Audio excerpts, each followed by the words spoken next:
Hey guys, it's Moonhorse here. I'm going to read you a story. This is from our friend Alfarius, who sent some other Neckbeard stories, and well, you can probably already guess this isn't going to be a super funny one. This is a little more serious. This is called Regrets of a Neckbeard, and I'm going to read it to you. So after my last post on being a neckbeard, I figured I'd get into the more emotional side of neckbearding.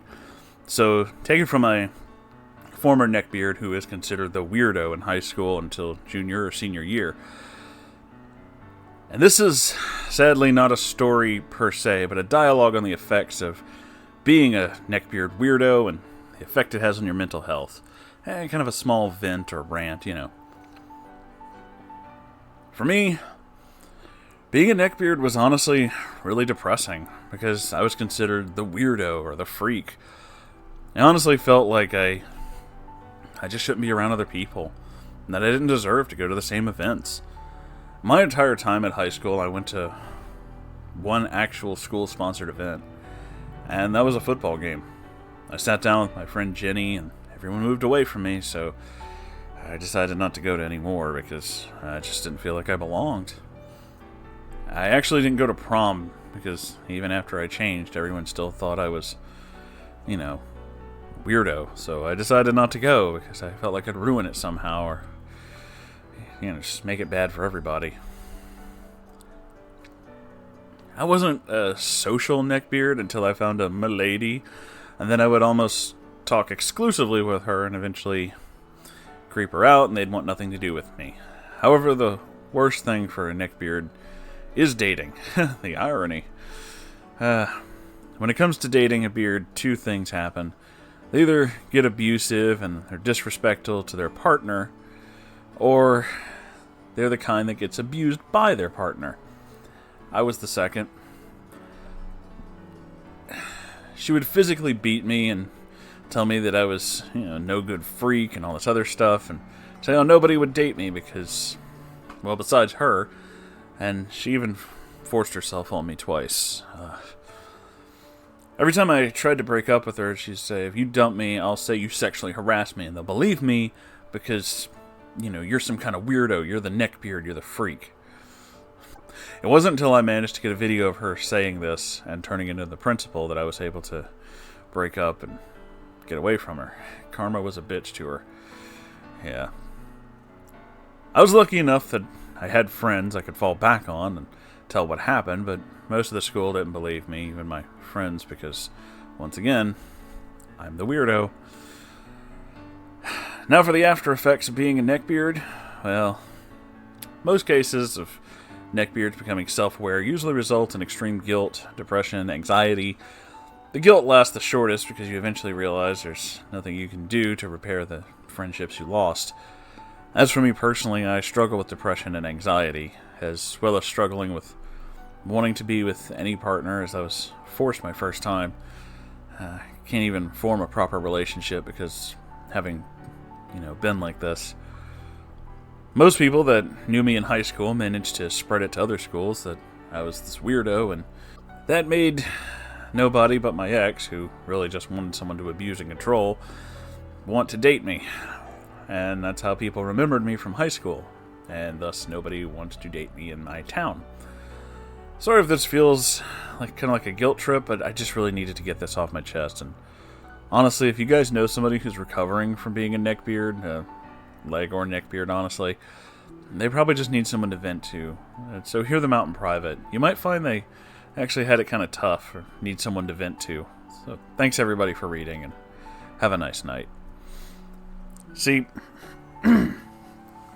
this was a hard one. I'm gonna be honest with you guys. I reread this about 3 times before I did this. So this is let's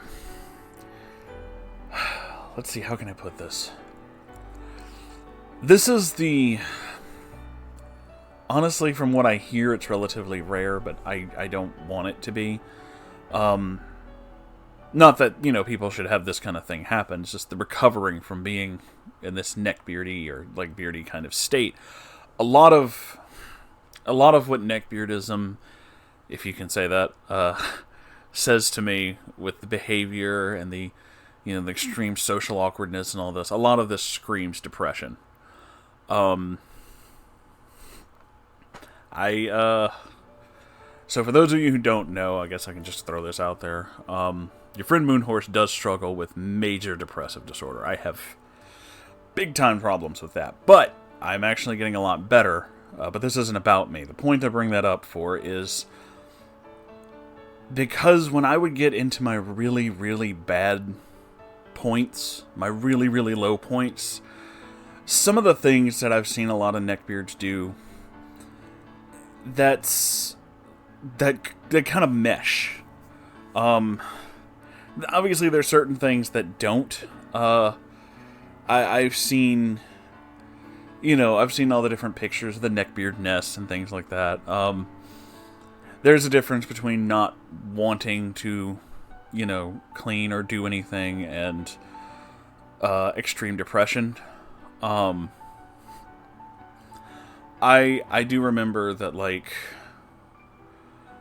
more than once I'd have to make myself get up and do laundry, because I would just wait until practically I had worn pretty much everything I'd worn, until I had almost no clothes, because I was so depressed I just didn't want to leave, what I was doing. I just basically a lot of the obsession over video games is it's escapism, because I've done that too. When my depression would get really bad, I'd just play certain games over and over and over again, because it was really easy to just kind of tune out everything, to just kind of blank and not think about things, to just,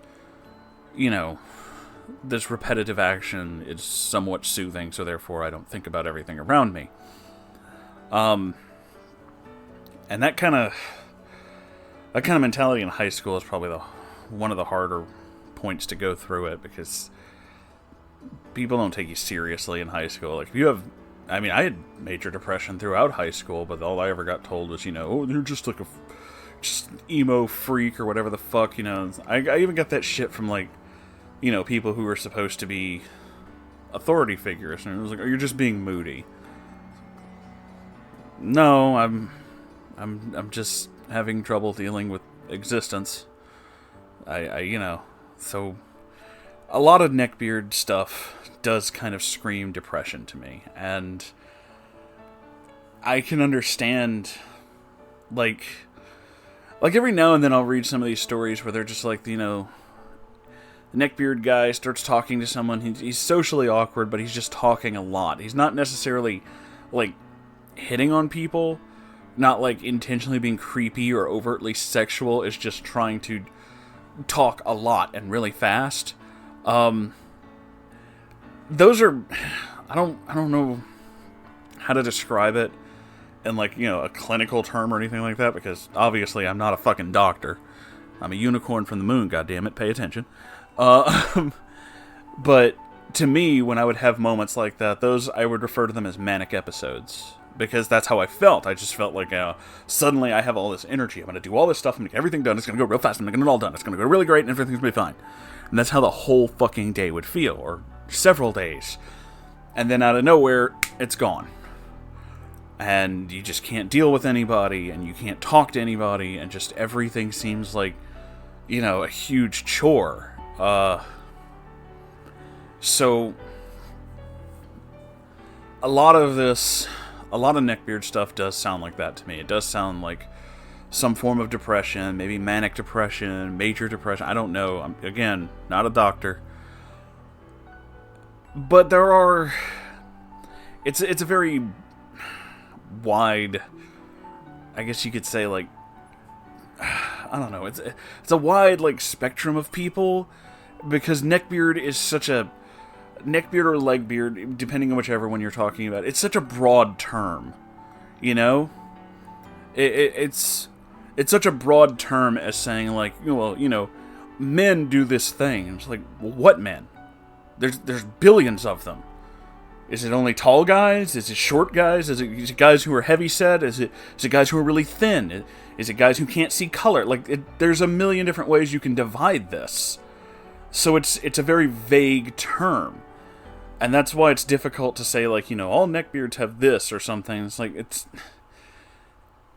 it's hard to say whether or not that's true. And I think that's why, specifically, we write stories and, the pictures and all that. It's because it's so vague. If it was such a constant, if it was so much the stereotype, and the stereotype was ironclad, then it would just be, like, lazy, layabout kind of guys and gals who just don't want to do stuff and would prefer their, video games and their escape fantasies over to doing anything that involves, being an adult or anything like that. But a lot of it also does kind of come down to mental health. And mental health is a tricky subject, especially in the United States, kids. It's a tricky one.